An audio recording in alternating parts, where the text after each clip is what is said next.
Halo. It's a series well known for having awesome action, a great weapon sandbox, and a cool green guy. But it can also be surprisingly creepy. So today I'm going over the scariest level in every Halo game, including details that you probably missed. So let's waste no time and get right into it. For Halo 1, it was an easy choice. Obviously it had to be 343 Guilty Spark. The level starts with this ominous and creepy music as you see grunts and jackals running away from something. In Halo 1, you very rarely see grunts and jackals without their elite commanders, so it really makes you wonder, where's the elites and why are these guys running? Then, Echo 419 drops you off in this dark swamp, saying that they haven't heard from Captain Keyes in over 12 hours. The dark, rainy aesthetic of this swamp is really creepy, helped even more by the spooky music. Though in the anniversary graphics, the swamp looks a lot less creepy, it's way too bright. It honestly looks kind of like a nice rainforest rather than a creepy swamp. As soon as you're dropped off, you can find a crashed pelican. As you step closer, you can hear the last message that the pilot sent out.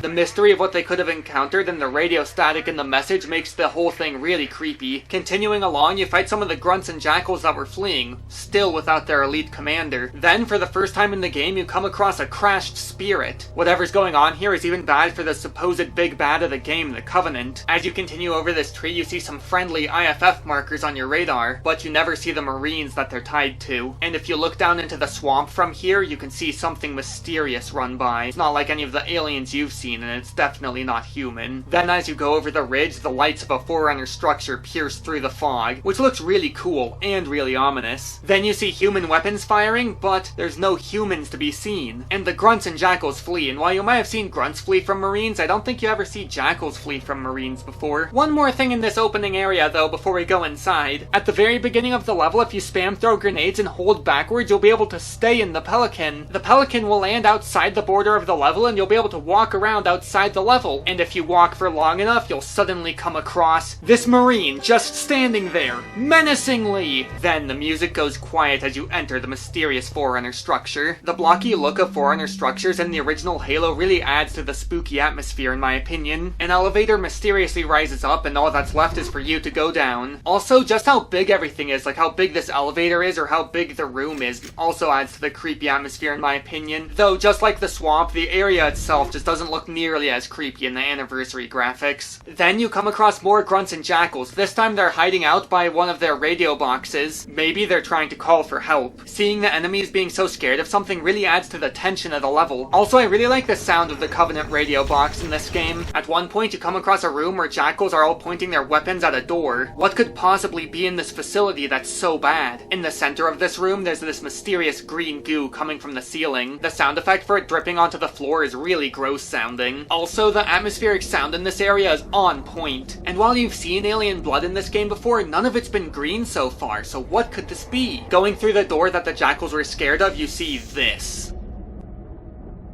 The only time you've seen carnage like this is when you've caused it, so whatever's in this facility must be really strong. You can see where Covenant forces tried to hold themselves up, but unfortunately it didn't seem to end well for them. And then you come across a room that's eerily quiet. There's no enemies here now. But for the first time you get to see the needler ammo in these little balls. Continuing along, you're met with a Marine, but...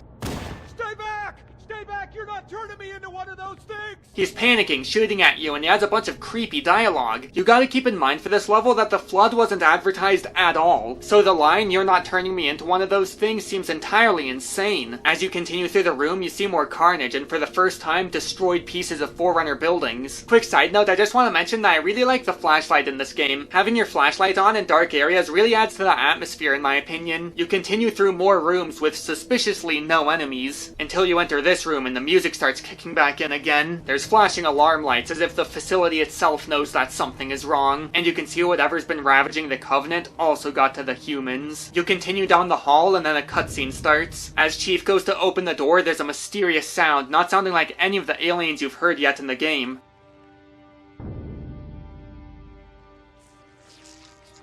I really like this first-person shot of him looking around after he hears the noise. Opening the door, he finds more dead Marines. To finally find out what happens, he accesses the helmet cam from one of the Marines.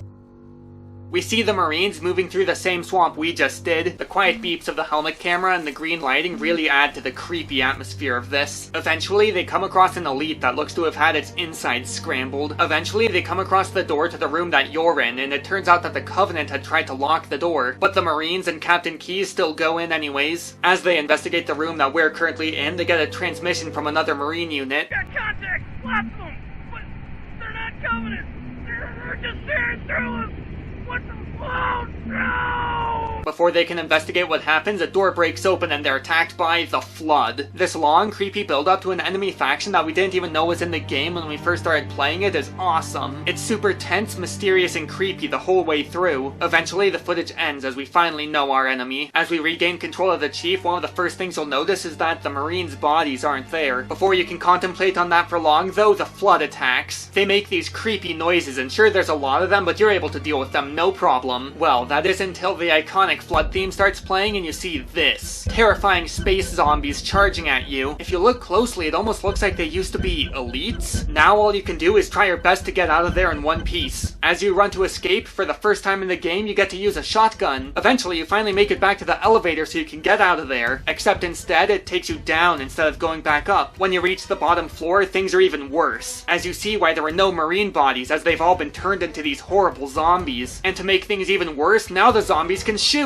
You come across another spot where the Covenant tried to hide to no avail. Then finally, there's some Marines you get to work with, but it's impossible to save them from the Flood. As you try to escape, you come across corridors with more broken doors and even more Flood. In one room, you come across a spot where Jackals and Marines set aside their differences and tried to fight against the Flood. Unfortunately, it didn't end well for them. The music for most of this level has been minimalistic and atmospheric or creepy like the Flood theme, but as you finally near the exit, the music ramps up as you fight a huge wave of Flood. And then you finally find an elevator that takes you back up out of here. You hear from Echo 419 again and meet a group of Marines. It seems like things are finally gonna be getting back to normal. You work with Marines for the last time in the entire game as you fight your way through the swamp to try and escape, fighting through hordes upon hordes of these Flood zombies. When suddenly there's another surprise. These mysterious flying robots show up, but at least they're helping you. Once you've dealt with the Flood in the area, 343 Guilty Spark teleports you up onto this ledge to talk to him. There's only a brief bit of talking with him before he teleports you off to the next level, but in this short amount of time you get to see just how mysterious he is. He can teleport around these rings. He's a talking flying robot, which we haven't seen anything like that in the game so far. Plus, it seems like he's the first person who really knows what's going on this ring. And the level ends as he teleports us away to the next one. The atmosphere and visual storytelling of the level is amazing, and the mysterious build-up to the Flood is super tense. This level's getting a 10 out of 10 on the spooky scale. Let's see how the sequel does. For Halo 2, I almost went with Oracle. The level begins with this creepy music as the Half-Jaw says his iconic line.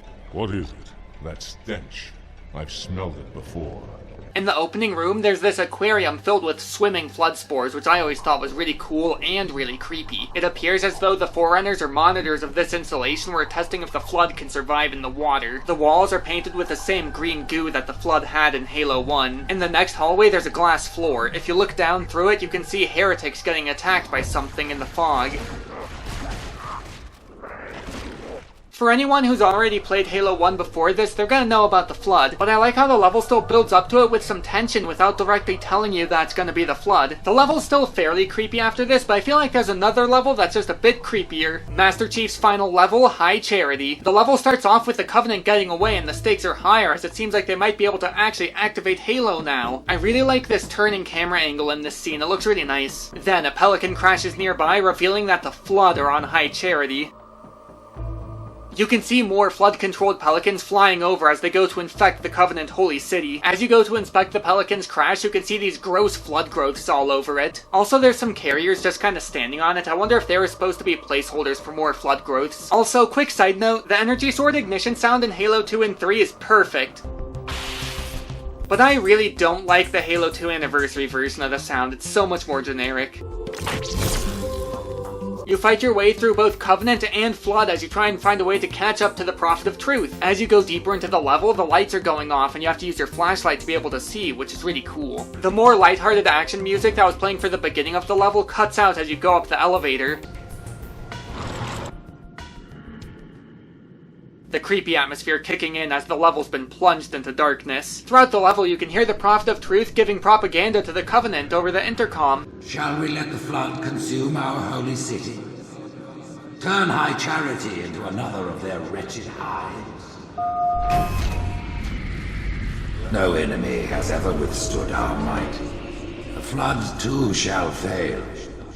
As you fight your way through High Charity, you see more and more of these gross flood growths. You can also see a little bit more of the elite and marine armor on the flood zombies, which in my opinion makes them look way creepier. The level seems to get darker as you see this green flood mist in the air, and even larger flood growths, as if the flood is infecting the entire city. I really like the mechanic in this game in Halo 3 where the energy swords only take up a little bit of power whenever you use them on the flood as opposed to a member of the Covenant, so that you can more easily use it against hordes of flood. In this game, you can also see a mechanic where flood spores make defeated flood zombies get back up, making the spores inherently more of a threat. Fighting in the darkness and having these flood growths everywhere really makes the whole area feel really creepy, and you only see more and more large flood growths as you continue throughout the level. After one of the Prophet of Truth's propaganda messages, you can hear the Gravemind talking back to him. The parasite did not defeat the Forerunners, and it shall not defeat us.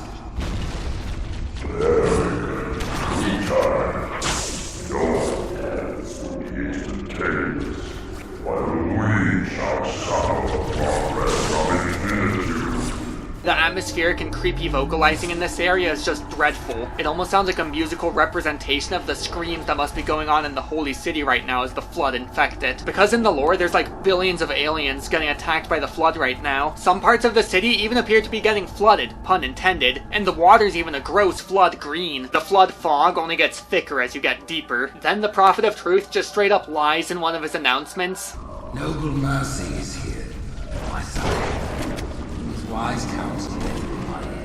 He says he's with the Prophet of Mercy, even though we saw Mercy die at the beginning of the level. The Gravemind even calls him out on this. As you reach another elevator, this incredibly unnerving action song plays as you're caught between a battle between the Covenant and the Flood. After that, you reach this room with some really ominous lighting, and this giant slash through what looks to be a big screen. One last long elevator ride up, and you're finally out of the darkness. You're supposed to just run through the end at this part, but if you stop and fight the Flood, Cortana gets a little impatient. Forget about the Flood. You've got to get aboard. And the level ends with Master Chief making it into the Forerunner ship and Cortana being left behind. This is easily one of the darkest Halo levels. Literally, and I mean that in a good way. All the constant oppressive flood growths and flood mist also really help the level feel really unnerving. Also, High Charity is the only Halo 2 level where there's no allied units. This level's getting a 9 out of 10 on the spooky scale. Now let's see what the end of the trilogy has to offer. It was extremely difficult to decide on what the scariest level in Halo 3 was, so I didn't decide. There's two levels in Halo 3 that I think are equally tied for being the scariest. Both levels are scary in different ways, so I'm gonna go over both and you can comment down below which one you think is creepier. First is Floodgate. At the end of the previous level, we saw this mysterious Covenant ship covered in flood mist crash. The horrifying fact that the Flood is on Earth already starts this level off really creepy. I love the dialogue between Master Chief and Arbiter in this scene.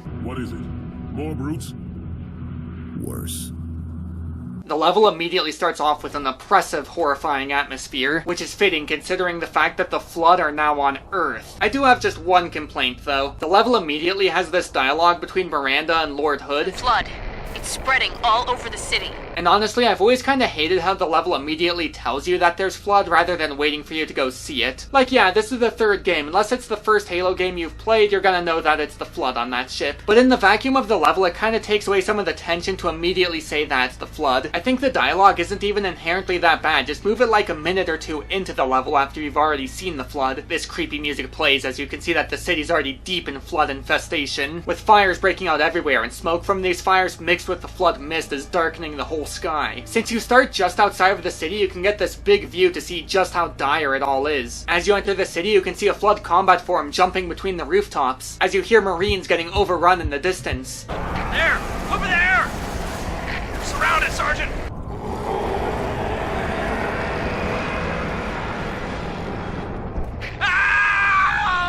You meet up with a group of Marines, but then you're quickly overrun by the Flood. As the Flood attack, you can see that now in Halo 3, Flood spores can infect Marines in real time. In Halo 3, I feel like each individual combat form is easier to deal with since they have a bit less HP and are more susceptible to melee, but each encounter has so many more of them, making them feel like a real oppressive force. As you make your way into the next building, there's another Marine that gets quickly overrun by Flood spores, to show off this game's real-time infections up close.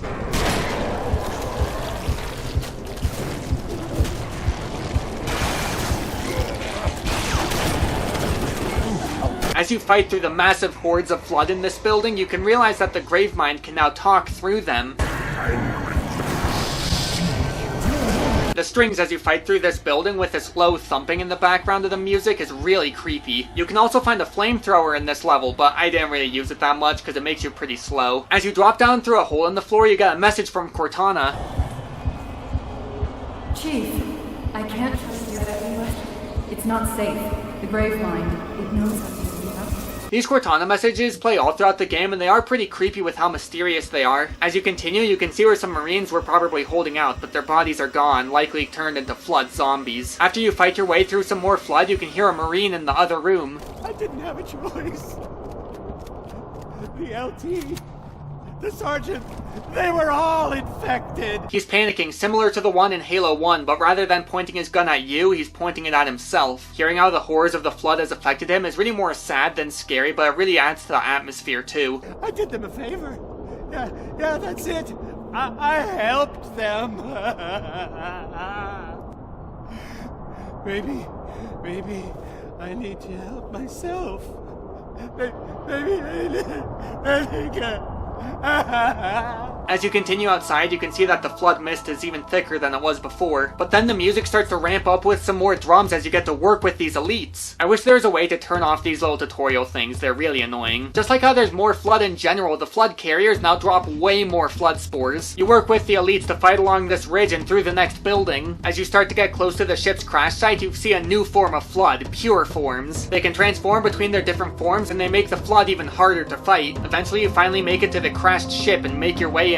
The inside of the ship is almost entirely covered in flood mass. As you walk through the ship, now the Gravemind starts speaking to you the way Cortana did. Do not be afraid. I am peace. I am salvation. The way he talks as if he's something good or some kind of higher being is really unsettling. I am a timeless chorus. Join your voice with mine and sing victory everlasting. I do kind of wish that this section in the ship was longer and had more enemies around. The only enemies are completely optional flood spores you get by destroying these bulb thingies. Eventually you find Cortana and also find out that Guilty Spark followed you here. It turns out that was just a message from Cortana though. I love Shipmaster's dialogue in this cutscene. One single flood spore can destroy a species. The level ends with this awesome version of Brothers in Arms from Halo 1 playing, as elites and the UNSC are teaming up to go fight the Covenant.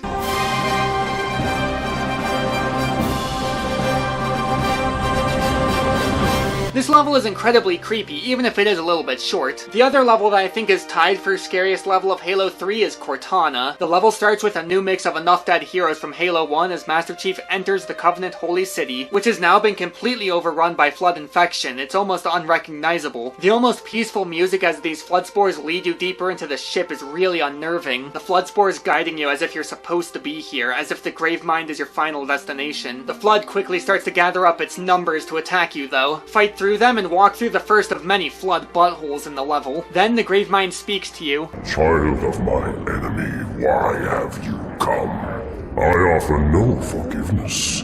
The father's sins pass to his son. The way he speaks with this grand esoteric knowledge only makes him more terrifying. After you drop into the next area, you get another Cortana message, but instead of saying anything, she's just crying. In this next area, you can look out at what used to be a city with billions of aliens living in it, now nothing but flood mass. Part of what makes this whole level feel terrifying is that all the flood encounters have so many flood. Sometimes I think there might even be infinite flood spawning in some of the rooms. There's just so many, the flood is so oppressive in this level. As you progress through the level, there's usually these hallways with little to no enemies after big encounters. In this one, the Gravemind makes a callback to his line from Halo 2. As you walk through the next one, you can hear the broken Cortana talking. Collection of lies. That's all I am. Stolen thoughts and memories. And yet, perhaps a part of her remains.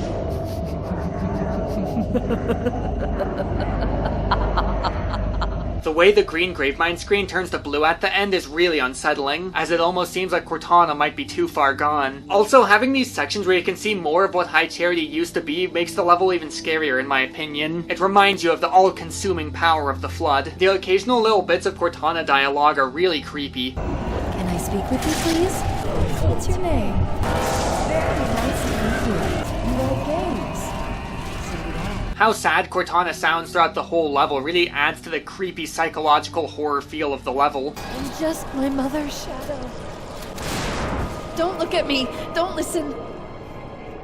I'm not who I used to be. In a little corridor, you can find an ODST that managed to hold out longer than some of the others, with a flamethrower for you. As you progress through the level, you can see that the usually calm Gravemind is starting to lose his patience. Time has taught me patience, but basking in new freedom, I will know all that I possess!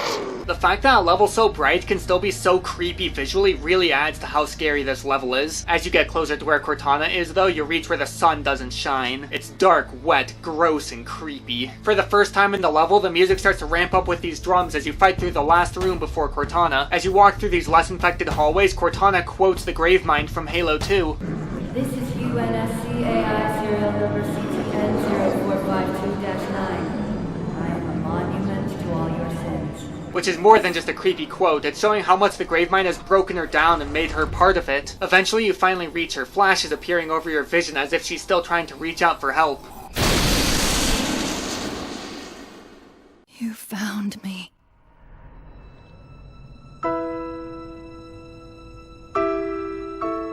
The calm piano and low lighting hiding the flood infection around you as Chief reunites with Cortana makes this scene a really great moment of catharsis and levity, which is truly fitting of the iconic duo's reunion. Then it's time to escape. Chief, get me out of this place.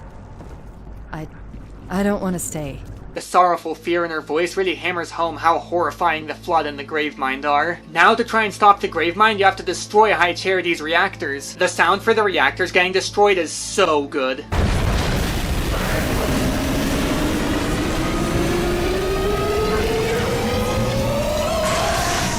Then all that's left is to make a mad dash out of there as you fight through hordes upon hordes of Flood. As you near the exit, Cortana picks up a friendly contact, only to find out that it's the Goat, the Arbiter, with a flamethrower. Then you get in the Pelican and escape. Both of them have an equally creepy atmosphere, but I feel like Cortana's a bit more stressful to play, and the psychological aspect of all the voice lines really adds to the horror too. But I feel like Floodgate has more specifically horrifying set pieces. Both levels are getting a 9 out of 10 on the spooky scale. Now let's see what the ODST spin-off has. ODST was very easy to decide for, as there's only one level that really even tries to be spooky. Well, aside from the open area and the Mombasa streets, it can be kinda spooky there. Between the darkness, loneliness, mysterious glyphs, and these messages on the walls, the level starts with you looking down into the abyss of the city that you have to traverse through, an eerie buzzing sound as you descend down into the pit. As you drop down into the level Data Hive, you're on a mission to rescue Dare on sub-level 9, but you're on sub-level 7. In this game, your flashlight has been replaced with this visor mode, which along with just being super cool makes it a lot easier to see, but turning the visor mode off really lets you see how dark and creepy these tunnels are. As you walk down the hall, you realize you're not alone as you hear some grunts talking.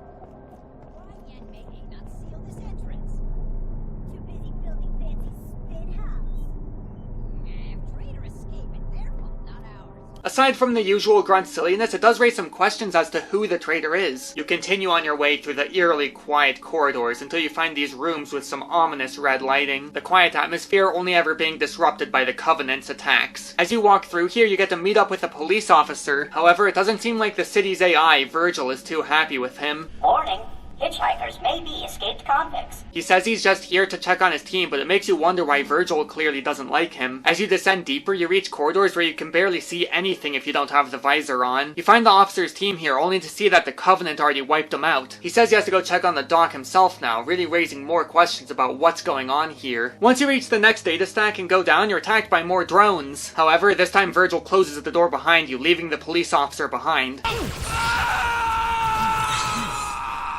Crime doesn't pay. Virgil's dialogue here really raises a lot of questions as to what was going on with that guy. You can only find out the truth about what's going on with him if you found all the data logs throughout the game before this, but I didn't feel like doing that. Maybe in another video. The next corridors you find are all covered in ice with this blue light with them. The area looks really cool and really ominous, and if you're wondering why it's icy, it's probably because of some cooling thing to keep all the massive computers down here cool. After you fight your way through a bunch of brutes, you find a door more icy than the rest where you hear this.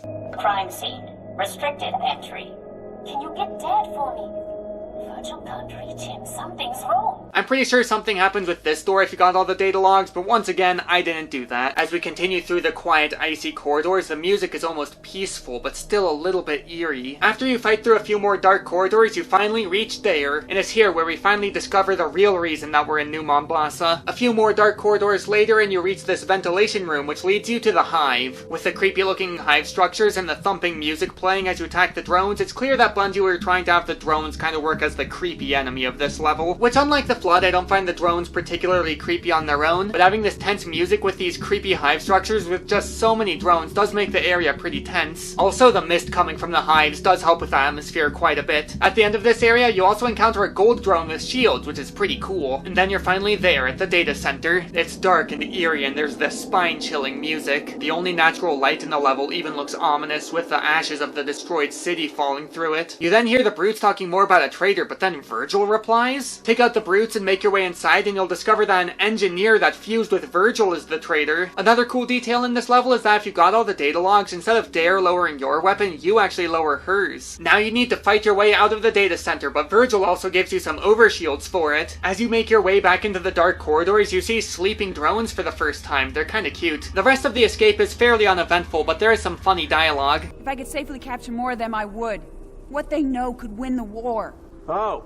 You haven't killed any of them, have you? No!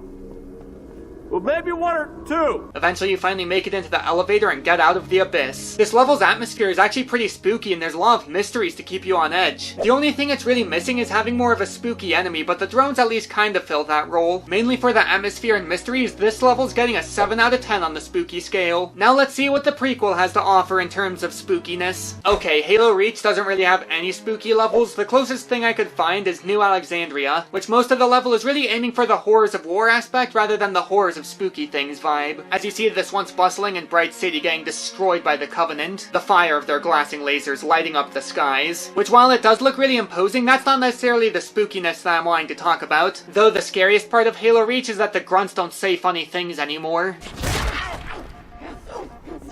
As you're flying through the dark rainy skies, you suddenly get this transmission. We found the jammer, but we're getting hit. Request immediate assistance. Synovia Center is gone! As you reach the building that the transmission came from, everything seems pretty normal at first, until you reach this dark room and it's quiet. Too quiet. The layout is also based on a Halo 2 multiplayer level, so that's pretty cool. In this game, once again your flashlight has been replaced, this time being replaced with night vision, which actually looks really cool for the atmosphere. In this building, for the third time, you find a panicking Marine. He's once again talking about getting bitten and being turned into one of them, but it quickly becomes apparent that he's actually just talking about conspiracy theories as he talks about people being turned into brutes. I bet that's what those big monkey-looking brute things are. They're us, man! They're us! Turned cubby and fighting ourselves, man! You go to the jammer and destroy it, and suddenly... you're ambushed by drones! It seems like Bungie likes to treat the drones as the creepy enemies in lieu of the Flood when they're not around. Also, side note, the focus rifle is one of my favorite guns in the entire series, and it's criminal that's only in Reach. You fight your way out as some tense strings and low thumping plays. After that section, the level's completely back to normal. When it comes to the grim, war-torn atmosphere the level's going for, it's a 10 out of 10. But as for the purpose of this video, with the spooky scale, there's only really that one building. And with the panicking Marines dialogue, it really seems like it was more like a joke parody of the creepy sections in previous Halo games rather than wanting to be a creepy section. But it has just enough atmosphere to earn a 3 out of 10 on the spooky scale. Let's see what 343's first soft reboot of the series has to offer in terms of spookiness. Halo 4 really only has one level that even tries to do a little bit of creepiness. At the end of the previous level, we encountered these mysterious robots, and then we go through a portal into the level we're going to be talking about today, Forerunner. Cortana theorizes that they have some relation to the Sentinels. After interfacing with Requiem's core, we have our mission for the level. We need to deactivate 2 pylons so that we can send a message out to the UNSC Infinity. The dark lighting around these Forerunner structures still has some pretty good atmosphere, but for the coldest take of all time, I don't think that the Halo 4 and 5 Forerunner art style really captures how ominous and mysterious the Forerunner stuff was in the original trilogy. There's some creepy atmospheric sound as we see some robots for just a moment before they run off. Then after we turn a corner, we get to fight them, and they immediately lose any creepiness that they could have had. The only thing even remotely creepy about them before was that they were mysterious, but now that you get to fight them, you're just fighting kinda cool looking robots. Continuing through the dark canyon we get A generic FNAF jump scare continued with Cortana giving cringe MCU dialogue. Well, he's just a ray of sunshine, isn't he? Honestly, the only thing even remotely creepy about the level after this point is that the lighting's kind of low. But even at that, the lighting's not nearly as dark as any of the previous games because this game doesn't even have a flashlight. You can find a terminal in this level though, which does mention the flood, so that's pretty spooky at least. But it's really focusing more on this book plot point of the ancient humans betraying the Forerunners or something. And overall, the terminal itself isn't really that spooky. Honestly, the over-explaining of what happened before the Halo rings fired kinda takes away from the mystery of the series if you ask me. Also, I really hate the way their mouths move in this terminal cutscene thingy. The music is kinda ominous as you explore this section that's a clear homage to the level Halo from the first Halo game, which that's pretty cool. Yeah, there's not really anything spooky for the rest of the level, but tension does rise as you hear this message from the UNSC Infinity. Repeat, do not approach... UNSC asset. Board unto dawn. We read you, but you're breaking up. Help.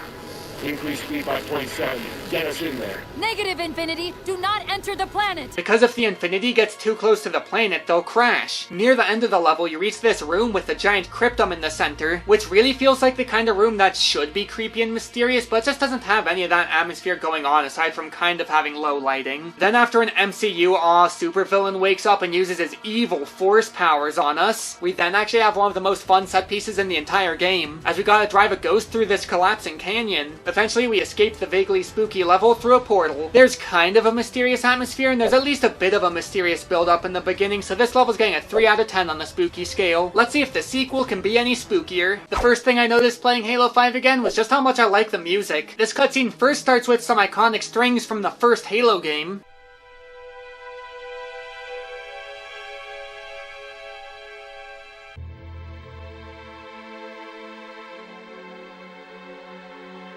Then Master Chief's theme from Halo 4 is brought back, and then this game's cinematic rendition of the Halo theme.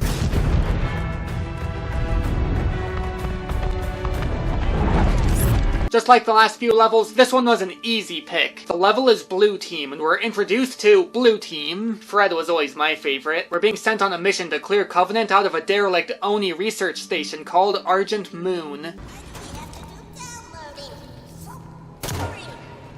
And the grunts finally say funny stuff again! Yeah! In fact, for the first time in the series, jackals even talk. Their death screams in this game are really funny now, though.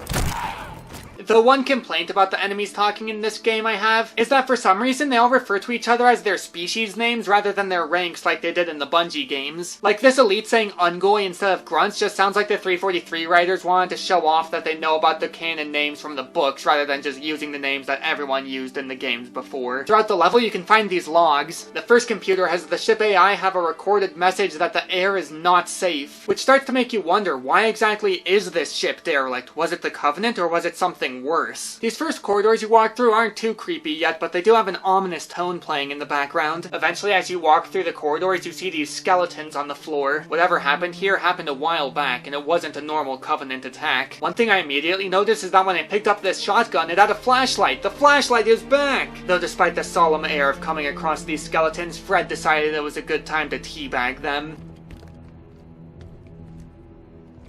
Eventually you come across another log saying what happened. Difficult to record this.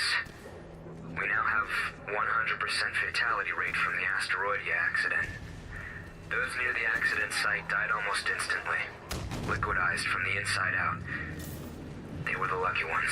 Some kind of mysterious accident about something called asteroidia. Though it might be the scariest thing in the entire franchise is what this elite says. I'll be entirely 100% honest, I completely forgot about the system lock mechanic before replaying this level. As you enter a darker room, you can look at the ship schematics, and Fred points out just how grim this is. There's still prowlers in the hangar base. Nobody from Oni got out of here alive, did they? The music changing to more of a somber note as you walk by more skeletons. Then there's a really cool musical moment after you smash through this door. Let's go, Blue Team.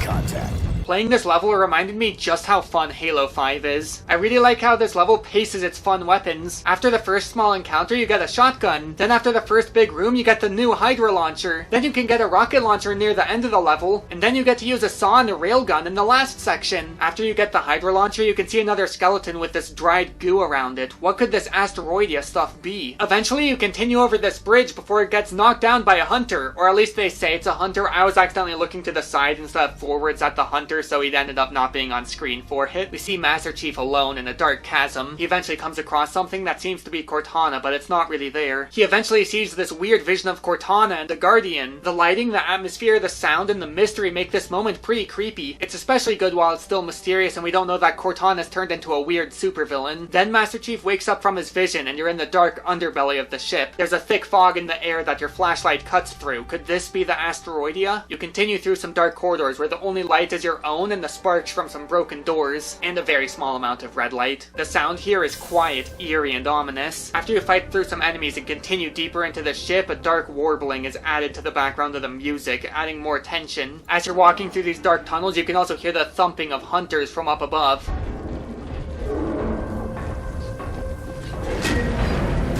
Eventually you see that more Covenant are coming to the Argent Moon. They really want this Asteroidia stuff. Also, wow, I completely forgot that spirits from Halo 1 were in this game. Now with all these Covenant here, recovering the Argent Moon is no longer an option. Our new mission is to destroy the station. Whatever this Asteroidia stuff is can't fall into the hands of the Covenant. To hammer home just how bad this Asteroidia stuff is, you can find another log very close by. It was vaporized and quickly entered the air system. It slowly spread through the rest of the station. Symptoms took minutes or hours to arrive, depending on distance from epicenter. But none of the crew escaped its effects. You continue into this room where the Asteroidia fog seems to be at its thickest, and it's suspiciously flood green. Maybe Oni was doing something with flood samples to create this Asteroidia. In this room, the hunters bang on the glass before you fight them. It's clear that without having the flood in this level, 343 was trying to treat the hunters like the spooky enemies of the level, which they are pretty strong, so it kinda works, but I've always felt like they were more of a cool boss type of enemy rather than a spooky type of enemy. The hunters were actually pretty tough. There was a few times I got knocked down, but then my goat came through. There goes my hero. We see another skeleton with another data pad. She's talking about some kind of experiment they were doing with the Asteroidia. Almost have a candidate here. Sufficient morbidity, adequate LD50. However, we must shorten its half-life. If you continue to explore the room, you can see a jackal in a pod. It seems like Oni was testing this Asteroidia stuff on jackals. I get the Covenant's bad, but doing war crimes isn't good either. Fight your way through another big room of Covenant and you can overload the reactor, but there's a catch. The station's going to try to cool the reactor. To stop this, you ride the reactor to the containment area and then... why'd that Banshee do that? Now you need to destroy all the vents so that the reactor can't cool off. This is definitely the least creepy room of the level, but it's really fun and has that awesome mix of the Halo theme playing again. Now that the generator's going to blow, it's time to get out of there. As you make your escape, you can hear the last recorded message of the shipboard AI. I am now 6 months past my expiration date. It's clear that I can't manage this station any longer. I never could, and so I'm initiating final dispensation. It's very brief, but you can hear the sorrow and regret in his voice before he deactivates himself. Then all that's left is to fight a whole bunch of Covenant as you load up on the Prowler, which I gotta say, while I mixed on a lot of Halo 4 and 5's designs, the Prowler looks really cool. The level ends on this conspiratorial, mysterious tone, because for some reason, despite Cortana being believed to be gone, when Master Chief informs the UNSC that he might have a lead on her, it turns out that the UNSC already has somebody else looking for her. Between this and the awful things Oni was doing on the station, it really makes you wonder what's going on with the UNSC and why they're keeping Master Chief in the dark. Regardless of how you feel about the payoff of all these mysteries, the setup for them in this level was amazing. This level has a pretty creepy and mysterious tone, though it's not quite as oppressive as previous good creepy levels. Though the main thing it feels like this level is missing was a creepy enemy, but it still has a creepy enough tone to have a 6 out of 10 on the spooky scale. Now let's see what 343's second soft reboot of the series has to offer spooky-wise. For Halo Infinite, generally the interior areas have a little bit of creepy atmosphere to them, but for the creepiest level in the game, I chose Foundation. This game's transitions between third-person cutscenes and first-person gameplay is amazing. Playing this level, I was instantly reminded of just how fun the grappling hook in this game is. You're dropped off in this dark-looking Forerunner cave area where it looks like it's not even quite finished. Maybe it's being rebuilt from whatever mysteriously destroyed part of the ring. As you continue through the level, you see sentinels flying by, making you wonder what they're up to, which we don't find out if they're directly related to the plot or if they're just some kind of patrol in this level, but it's still a good mystery mystery setup, you continue through the broken tunnels fighting waves of Banished. The low lighting and the look of these broken areas really helps bring out an ominous tone. Eventually you come across what looks to be some kind of data center and the pilot's comms cut out. The atmosphere is peaceful yet somewhat somber as Master Chief retrieves the weapon. The mysteries of Cortana's whereabouts or whether she even still exists linger in the air. As you continue along the elevator, there's pieces of Cortana's data floating in the air, allowing you to hear flashbacks to Master Chief and Cortana's past with Halsey. Today, I was called an emotionless automaton. They saw the faces. 75 healthy subjects, handpicked by me, perfect for the program. They will not all survive. I understand that and have made peace with it. Mostly. There is one subject that I find myself hoping does live through this. He is perfectly suited for what is coming. At the top of this area, you can see the data taking the form of Master Chief in his childhood. This one hallway does a better job at bringing out the humanity of Master Chief behind the mask than the entirety of Halo 4. It's honestly devastating to walk through as you see the memories of what could have been of Master Chief's childhood before Halsey ripped it away from him. We do get a bit of levity in this level though, as the weapon explains how she can smell. Well, an array of sensors in your armor can, and I analyze the input. You smell fine, by the way. As we continue, we can hear memories of things Cortana said in the past. They'll pair you with another AI. They'll pair you with another AI. Maybe even another Cortana model if Halsey lets them. It won't be me. You know that, right? As we interface with this mysterious data cluster, we see a flashback to when Master Chief first met Cortana. And call me crazy, but that sounds like a slow rendition of part of the main overture of Halo 3. Even if that means sacrificing herself. Or you. To accomplish it.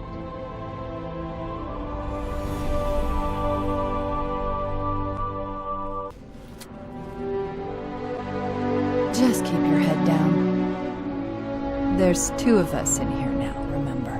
We continue along through the level, fighting more Banished in these dark corridors with these broken pillars around. We hear some more cryptic memories of Cortana as we go up this elevator. All space, all time.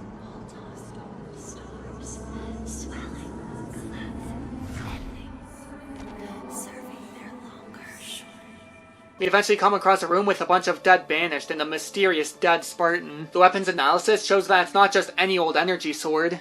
So this was probably the doing of that cool black and red elite. Then after fighting through another big room of Banished, we have to go get this power cell so that we can power an elevator. The red lighting around the elevator does look pretty imposing. As we go to find the power seed, we find a room full of Silexes. Genetic repositories. Forerunner storage vessels. However, if you decide to go exploring in another direction, you'll come across a Flood Silex. Having a Flood Easter egg is pretty cool, and the Flood are pretty creepy, so that's why I chose this level. But if I'm being entirely honest, I kind of wish that instead of just being a slab with a PNG of a Flood Spore on it, it was something more like the beginning of Oracle from Halo 2, where you can actually look in and see the Flood Spores. After this, all that's left is a boss fight against a Brute, and then you can ride an elevator up to the surface. The Forerunner tunnels in this game in general have a bit of a creepy atmosphere to them, and having a Flood Easter egg is kinda creepy, so this level's getting a 4 out of 10 on the spooky scale. Regardless of the varying creepiness, it was super fun to go back and play all these games. So thanks for watching to the end of the video. Be sure to subscribe so you don't miss the next epic video, and I'll see you all next time. In the end, we close our